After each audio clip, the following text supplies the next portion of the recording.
some in the body politic who agree that the term GNU is a misnomer in the South African context currently.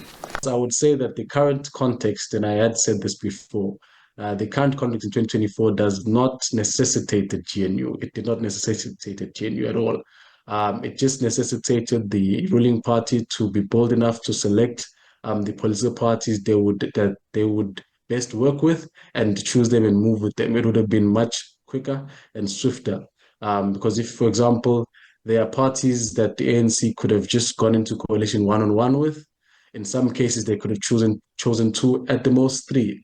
So I don't necessarily think it was necessary for more than three to four parties to be a part of government and just plain and simply call it a coalition government. So essentially, I wouldn't call what we have currently a government of national unity. I'd essentially just call it a coalition agreement between multiple parties. Nonetheless, as new ministers and deputy ministers roll up their sleeves to tackle their portfolios following last week's cabinet lekgotla, Simelane reasserts that in essence, the ANC, though getting approximately 40% of the voter share, remains firmly in charge of the country.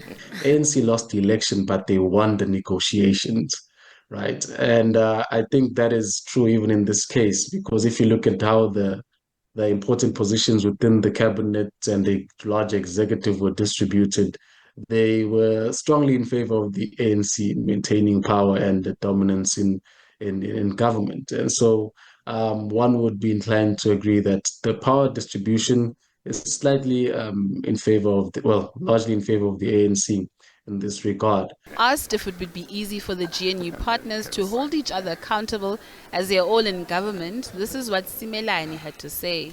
I think that each and every political party involved in whatever position they've been given in the GNU would want to really ensure that they are seen to be very effective in what they're doing in order to appeal to the voters for future elections, right? I don't think for example, if Rise and Zansi are seen not to be holding the government to account, it would bode well for them in terms of their voters and generally their sustainability moving forward, being a very new party. So I think more than not, there's an incentive to be quite robust in keeping each other accountable, even though the parties are in part of one government, essentially.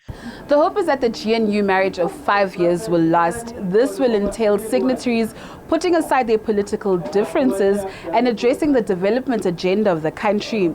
For SABC News, I'm Natasha Piri in Johannesburg.